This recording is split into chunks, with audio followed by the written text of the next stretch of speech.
दोस्तों, आपका Bharat UHRI news channel में हार्दिक स्वागत है। आज हमारे चैनल में विशेष परिचर्चा में भाग ले रहे प्रोफेसर डॉक्टर हर्षवंती बिष्ट, जो भारतीय पर्वतारोहण फाउंडेशन की पहली महिला अध्यक्ष भी है और हिमालय पारिस्थितिकी तंत्र को बचाने के लिए अहम भूमिका निभाने वाले, और दूसरी ओर doctor Kishore Chauhan, assistant professor geography, जो भारत के विद्यार्थियों के लिए पिछले 25 सालों से पर्यावरण संरक्षण और आपदा प्रबंधन में कार्य करते आ रहे हैं। तो देखिए आज की विशेष परिचर्चा doctor Kishore Chauhan and professor doctor Harshwanti Bisht के बीच। धन्यवाद मैम। बिल्कुल। आपका खुश रहो किशोर। आपका कैसे हो? जी बहुत बढ़िया मैम। आज आप इस कार्यक्रम में आप सम्मिलित हुई, आपका बहुत बहुत धन्यवाद। और हमारी बहुत दिनों से इच्छा थी कि भारत के विद्यार्थियों तक आपने जो भोजपत्र संरक्षण के लिए काम किया है उसको भारत के विद्यार्थियों तक पहुंचाया जाए। मैं भारत के सभी विद्यार्थियों को बताना चाहता हूं कि आज इस परिचर्चा में हमारे साथ इस कार्यक्रम में सम्मिलित हुई हैं विश्वविख्यात पर्वतारोही, पर्यावरणविद प्रोफेसर हर्षवंती बिष्ट, जिन्होंने न केवल पर्वतारोहण, जिसके लिए उनको अर्जुन पुरस्कार से सम्मानित किया गया है, इससे भी बढ़कर उन्होंने एक और काम किया है हिमालय को बचाने के लिए। भोजपत्र संरक्षण, गंगोत्री ग्लेशियर संरक्षण और गंगा स्वच्छता अभियान के साथ साथ आपने गढ़वाल हिमालय में इको टूरिज्म की परंपरा को भी शुरू किया। आपने अपना पूरा जीवन हिमालय की सेवा में समर्पित किया है। आज ऐसी महान शख्सियत हमारे भारत के विद्यार्थियों के लिए हमारे बीच में आई हैं। मैडम, आज जैसा आप जानती हैं, जलवायु परिवर्तन, पर्यावरण प्रदूषण और प्राकृतिक आपदाएं एक गंभीर समस्या बनी हुई है और हिमालय भी इससे निरंतर ग्रसित है। आपने जो भोजपत्र संरक्षण के लिए जो काम किया है और हिमालय के टूरिज्म के लिए आपने जो काम किया है, आप इस विषय में आज मैं चाहता हूं कि आपने किस तरह से गंगोत्री में जो काम शुरू किया, वो किस भावना के साथ आपने भोजपत्र संरक्षण के लिए काम प्रारंभ किया। आप विस्तार से आज भारत के छात्र छात्राएं आपको सुनना चाहते हैं। Ma'am please. किशोर चौहान, पर्वतारोहण कर रही थी मैं, तो पर्वतारोहण के दौरान, या मैं ये कहूँ कि पर्वतारोहण भी मैं इसलिए करने लगी थी क्योंकि मुझे MA करने के बाद PhD करना था। तो PhD के लिए मुझे माउंटेन टूरिज़्म सब्जेक्ट मैंने लिया था। तो मुझे लगता था कि पहले माउंटेन्स को देखना ज़रूरी है, माउंटेन्स की फील्ड स्टडी करना ज़रूरी है, और जब मैं खुद माउंटेन्स को करीब से जा कर के देखूँगी, उनको समझूँगी, उनके अंदर के पोटेंशियल को जानूँगी, क्योंकि मैं टूरिज़्म के नाम पर तो परंपरागत तरीके से आगरा का फोर्ट और ताजमहल, फतेहपुर सीकरी और दिल्ली का लाल किला, केवल इन्हीं बातों को नहीं करना चाहती थी, क्योंकि मुझे ये लगता था कि ऑलरेडी बहुत लोगों ने इनके बारे में बहुत कुछ कहा है और इस्टेब्लिश टूरिस्ट डेस्टिनेशंस हैं ये।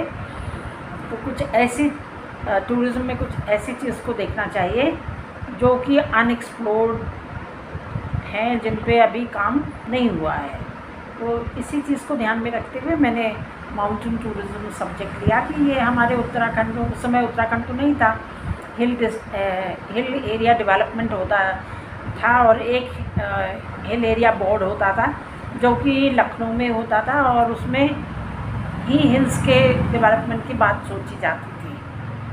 तो मुझे ये लगा कि हिल्स के बारे में टूरिज़्म कैसा होना चाहिए, उसको हमें अपने तरीके से डिफ़ाइन करना चाहिए, उसको एक्सप्लोर करना चाहिए।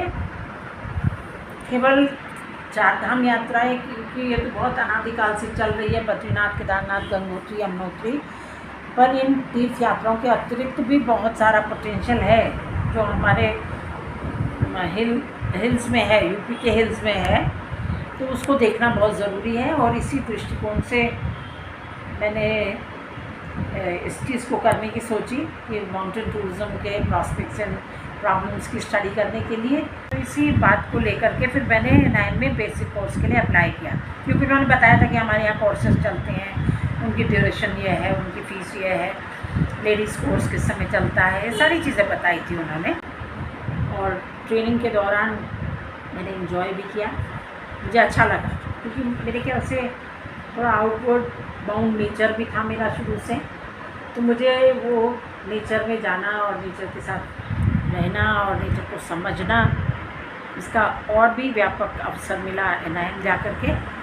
मुझे लगा कि इस फील्ड में और या मैं NIM आकर के मैंने सही निर्णय लिया है, और यहाँ पर मैं एडवेंचर की एक्टिविटीज़ तो कर पाऊँगी, साथ ही साथ एडवेंचर टूरिज़्म को कैसे हम डेवलप कर पाएंगे, इसके लिए भी एक मुझे विज़न मिल पाएगा, एक नज़रिया मिल पाएगा, जिसके बेसिस पे मैं अपने रिसर्च को कर पाऊँगी। तो इस अवधारणा के साथ मैं आई थी, और मुझे ऐसा लगा कि काफ़ी बड़ा एक्सपोजर मुझे उससे मिला है माउंटेन टूरिज़्म के लिए, और जो आगे मुझे काम भी आया। इस तरह से किया मैंने इसको। बहुत बढ़िया मैम। अभी जैसे मैं एक चीज़ और देखता हूँ कि आपने जिस फील्ड में आपने रिसर्च किया उसको आपने धरातल पर भी उतारा।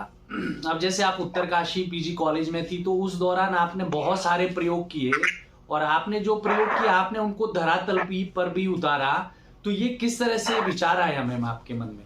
कोर्स कर रहा था मैंने 78 में, और फिर उसके बाद 80 में, फिर 81 में मुझे नंदा देवी चढ़ने का मौका मिला। यानी मुझे साइड बाय साइड मुझे एक अवसर मिला कि मैं पर्वतारोहण करूं, तो उससे एक बहुत बड़ा, जैसा मैंने कहा कि एक्सपोजर तो था ही, और एक विजन भी मिला। फिर उसके बाद 84 में एवरेस्ट अभियान में भाग लेने का मौका मिला। फिर मुझे ये लगा कि इतना सब मैंने वहां पे एडमंड हिलरी का काम देखा था कि एडमंड हिलरी ने कैसे सोलुखुंबू डिस्ट्रिक्ट में एनवायरमेंटल कंजर्वेशन का काम किया। उन्होंने वहां पे गरीब बच्चों के लिए, शतवा बच्चों के लिए स्कूल्स के एजुकेशन पे बहुत काम किया। उन्होंने हेल्थ पे काम किया, हॉस्पिटल्स वगैरह बनाने में। तो मुझे लगा कि हम भी अपने एरिया में, जहाँ मैंने ट्रेनिंग ली है गंगोत्री एरिया में, जहाँ मैं बहुत समय मैंने बिताया है, तो क्या कुछ मैं वहाँ पर कुछ कर सकती हूँ। सारी ये चीज़ें मेरे दिमाग में आई। एक और ये सारा माउंटेनियरिंग चल रहा था, दूसरी ओर मेरा टीचिंग का सफ़र भी चल रहा था। तीसरा मैंने सेवानिधि के डॉक्टर ललित पांडे से भी मेरा मिलने का मौका हुआ। तो उनसे मुझे ये मिला कि हम कॉलेज के बच्चों को पर्यावरण जागरूकता अभियान के तहत पर्यावरण से रूबरू करा सकते हैं। पर्यावरण में होने वाली क्या क्या चीज़ें हैं जो हो रही हैं, कौन सी अच्छी हैं, कौन सी नेगेटिव हो रही हैं, तो हम उनको समझ सकें, विद्यार्थी को समझा सकें, और फिर हम उन पर कुछ काम कर सकें। तो ये तीनों तरफ से साथ में ही ये गतिविधियाँ चल रही थी। तो मुझे लगा हमें भी, क्योंकि गंगोत्री एरिया में जगह का नाम है चीरबासा, जगह का नाम है भोजबासा, और भोज नहीं है वहाँ पर, चीर ख़त्म हो रहा है वहाँ पे। ब्लू पाइन, चीरबासा जो था वहाँ ब्लू पाइन, क्योंकि वो ऊंचाई वाला पाइन था, तो ब्लू पाइन है वो। तो मुझे लगा कि क्यों नहीं हम यहाँ की इंडिजिनस फ्लोरा जो है, जो मेजर है वहाँ पर, जो प्रमुखता से है भोजपत्र, इसके संरक्षण पे क्यों ना काम किया जाए।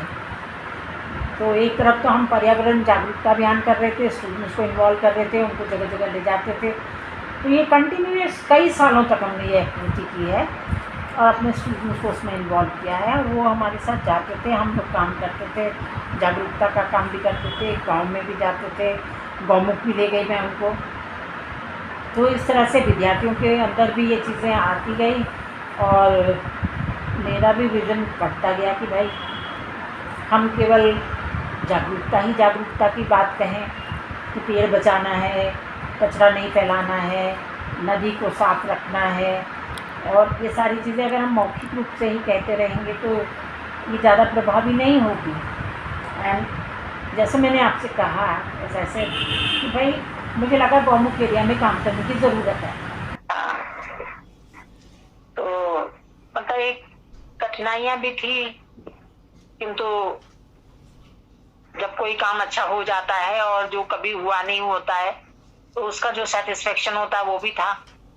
और साथ ही साथ विद्यार्थी भी जुड़ रहे हैं, एनआईएम वाले भी जुड़ रहे थे, एनआईएम के कोर्सेज आते थे वो भी उसमें काम करते थे। एनआईएम के एवरेस्ट के लिए तैयारी वाले जो ग्रुप था वो भी आया, उसने भी किया। और जर्मनी से कुछ विद्यार्थी आए थे, उन्होंने भी किया, हाइडेलबर्ग यूनिवर्सिटी से। यानी डिफरेंट लोग आते थे, अपना अपना योगदान करते थे। तो अच्छा लगता था कि ये काम हो रहा है। और उससे भी ज्यादा सेटिस्फेक्शन ये है कि वो सक्सेसफुली हो गया और पेड़ बड़े बड़े हो गए हैं। अब एक मॉडल विकसित हो गया है। अब निर्भर करता है कि एप्लीकेशन सरकार करना चाहे, वन विभाग करना चाहे तो बहुत अच्छी बात होगी। तो हमने एक प्रयोग जो है वो अपने आप से कर दिया और इस प्रयोग में बहुत लोगों का योगदान रहा। वो विद्यार्थी भी थे, कॉलेज के लोग भी थे, एनआईएम के लोग भी थे और टूरिस्ट लोग भी थे, एक्सपीडिशन वाले भी थे। तो सबका आभार है कि सबने अपने अपनी तरह से इस यज्ञ में आहुतियां दी हैं और जिसके प्रतिफल के रूप में आज वो जंगल है। किशोर चौहान भी गया था, स्वयं आप भी गए थे, आपने भी उस दिन पानी वानी दिया था। तो सब बहुत लोगों का उसमें योगदान रहा है और जिसके कारण से आज वो सक्सेसफुल। मैडम, इसमें ना एक बहुत बड़ी चीज ये दिखती है कि जिसको हम कहते हैं ना भगीरथ प्रयास। मतलब वहां का नाम तो प्राचीन काल से भोजवासा था, लेकिन वहां पर भोजपत्र थे नहीं, भोजपत्र के वृक्ष थे नहीं, नाम वहां का भोजवासा था। लेकिन आपने उस भोजवासा की जो नाम की जो उसका जो यथार्थ है, आपने उसको साकार कर दिया। जब आपने देखा कि यहाँ का नाम भोजवासा है, अब मुझे याद है मैं 2000 में पहली बार, वर्ष 2000 में जब मैं बीएससी फर्स्ट ईयर का स्टूडेंट था, मैं तपोवन गोमुख तक गया था। तो मैंने पहली बार वहां पर आपके नाम का मैंने वहां पर एक मैसेज देखा। आपने लिखा हुआ था कि गंगा के गोमुख के आसपास कूड़ा कचरा ना फैलाएं, वृक्षों को क्षति ना पहुंचाएं। जब मैंने वहां पर वो देखा और मेरे मन में जिज्ञासा हुई कि मैडम से मिलना है, तो मुझे याद है कि 2000 में पहली बार मेरी आपसे मुलाकात हुई। और इस तरह से गोमुख और गंगोत्री के क्षेत्र में जो भी लोग जाते होंगे, वहां से वो प्रेरणा लेके गए कि ये वास्तव में ये हो क्या रहा है यहाँ पर।